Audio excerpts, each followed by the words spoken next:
మన ఊళ్ళో కరువు పని వచ్చిందంటే అది మన మన్మోహనుడి చలవే.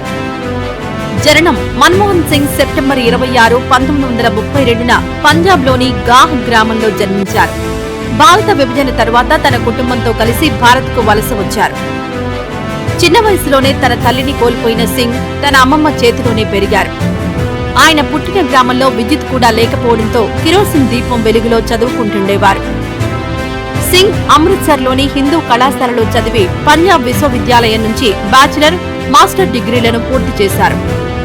ఆయన కేంబ్రిడ్జ్ విశ్వవిద్యాలయంలో ఎకనామిక్స్ ట్రీ పాస్ పూర్తి చేసి ఆక్స్ఫర్డ్ విశ్వవిద్యాలయం నుంచి డీఫిల్ సాధించారు.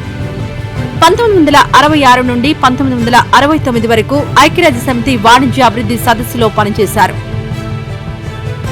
లలిత్ నారాయణ మిశ్రా చేత నియమించబడి వాణిజ్య మంత్రిత్వ శాఖకు సలహాదారుగా పనిచేశారు.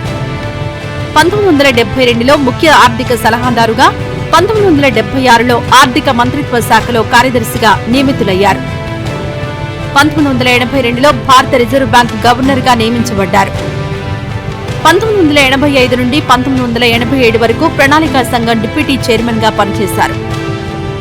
1991లో యూనివర్సిటీ గ్రాంట్స్ కమిషన్ చైర్మన్ గా నియమించబడ్డారు. 1991లో పివి నరసింహారావు కేబినెట్లో ఆర్థిక మంత్రిగా బాధ్యతలు స్వీకరించి భారత ఆర్థిక సంస్కరణలకు నాంది పలికారు. 1991లో రాజ్యసభకు ఎన్నికై 1995, 2001, 2007, 2013లో తిరిగి ఎన్నికయ్యారు. 2004 మే 22న మన్మోహన్ సింగ్ భారత్కు 14వ ప్రధానమంత్రిగా బాధ్యతలు స్వీకరించారు. అప్పుడే జాతీయ ఉపాధి హామీ, అదేనండి 100 రోజుల పని పథకం ప్రారంభించారు. 1987లో పద్మ విభూషణ్ అవార్డు, 1993లో finance minister of the year గా గుర్తింపు, 2002లో అవుట్ స్టాండింగ్ పార్లమెంటేరియన్ అవార్డు, 2005లో టైమ్ పత్రిక ప్రపంచంలోని అత్యంత ప్రతిభావంతులైన 100 మంది వ్యక్తులలో ఒకరిగా ఆయనను గుర్తించింది.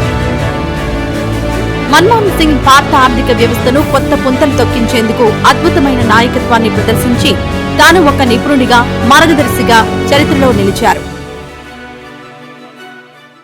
ఈ వీడియో నచ్చితే లైక్ చేయండి. అలాగే మా ఛానల్ ని ఫస్ట్ టైం కనుక చూస్తున్నట్టయితే ఇప్పుడే సబ్స్క్రైబ్ చేసుకుని పక్కనే ఉన్న గంట సింబల్ ని యాక్టివేట్ చేసుకోండి. అప్పుడే మేము పెట్టే ప్రతి వీడియో మీకు నోటిఫికేషన్ గా వస్తుంది. అలాగే ఈ వీడియో పూర్తిగా చూసినందుకు ధన్యవాదాలు.